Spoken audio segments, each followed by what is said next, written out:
ഇന്ന് ഇസക്കുട്ടിന്റെ ജീവിതത്തിലെ ഒരു പ്രധാനപ്പെട്ട ദിവസമാണ്. ഏറ്റുമാനൂരിൽ നിന്ന് ഏതാണ്ട് അരമണിക്കൂറിലധികം യാത്രയുണ്ട്. വൈകുന്നേരങ്ങളിൽ ഒരു ചായയൊക്കെ കുടിച്ച് കാറ്റും കൊണ്ടിരിക്കാൻ പറ്റിയ സ്ഥലം അതാണ് 4 മണിക്കാറ്റ്. കുടുംബശ്രീ ചേച്ചിമാർ നടത്തുന്ന ഈ ഇരിക്കുന്ന കുഞ്ഞു കുഞ്ഞു കടകളുണ്ടല്ലോ, അത് വൈകുന്നേരം തുറക്കുമ്പോൾ തന്നെ ഈ ഏരിയ ആക്റ്റീവ് ആകും. ഈ കാഴ്ചകളൊക്കെ കാണുമ്പോൾ ആദ്യമൊക്കെ എനിക്ക് അത്ഭുതമായിരുന്നു. ഉയരമുള്ള കയറ്റങ്ങളും ഇറക്കങ്ങളും റബ്ബർ തോട്ടങ്ങളും അതൊക്കെയായിരുന്നു എൻ്റെ മനസ്സിലെ കോട്ടയം. കോട്ടയത്തിന്റെ ഈ കിഴക്കൻ പ്രദേശത്ത് ഇങ്ങനെയൊന്നും ഉണ്ടാവുമെന്ന് ഞാൻ സ്വപ്നത്തിൽ പോലും വിചാരിച്ചതല്ല. ഏറെ നേരത്തെ യാത്രയ്ക്ക് ശേഷം ഞങ്ങൾ അവസാനം ഡെസ്റ്റിനേഷനിൽ എത്തിച്ചേർന്നു.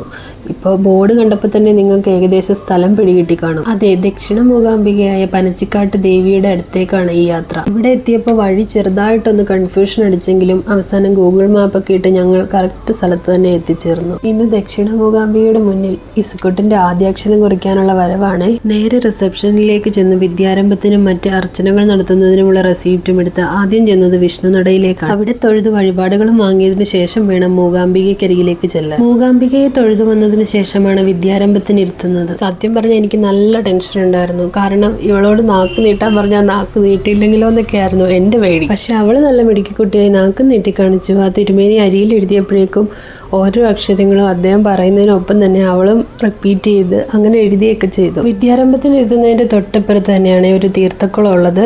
ഇവിടുത്തെ ഏറ്റവും വലിയ പ്രത്യേകത എന്താണെന്ന് വെച്ചാൽ ഈ ദേവി ഇരിക്കുന്നത് ഒരു കുളത്തിനകത്താണ്. കണ്ടോ, ആ വള്ളിപ്പടർപ്പുകളൊക്കെ നിറഞ്ഞ കുളത്തിനകത്താണ് ഇവിടെ ദേവിയെ പ്രതിഷ്ഠിച്ചിരിക്കുന്നത്.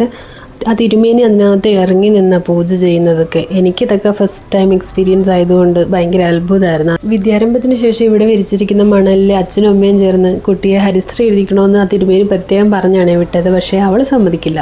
അവൾ പറയുന്ന അവൾ തന്നെ എഴുതിക്കോളാന്നാ. എന്ന് വെച്ച് പുള്ളിക്കാരി ഏതാണ്ടൊക്കെ അതിൽ കുത്തി വരയ്ക്കുകയും ചെയ്തു. നല്ല കാര്യമായിട്ട് എഴുതുന്നുണ്ടോ ഒന്നും അറിയില്ലെങ്കിലും. പിന്നെ അവിടുന്ന് തിരിച്ചു പോകുന്നത് പുതുപ്പള്ളി വഴിയാണ്.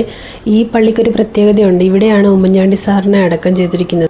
ഒരുപാട് നാളുകൾക്ക് ശേഷം രാവിലെ മഴ പെയ്തൊരു ദിവസമായിരുന്നു ഇന്ന്. അതുകൊണ്ട് തന്നെ കുറേ പ്രാവശ്യം ഞങ്ങൾ ഓരോ സ്ഥലത്ത് കയറി നിന്നൊക്കെയാണ് വീടെത്തിയത്. അപ്പോൾ ഇന്നത്തെ വിശേഷങ്ങൾ ഇത്രയേ ഉള്ളൂ. അപ്പോൾ എല്ലാവർക്കും ഓക്കെ, ബൈ.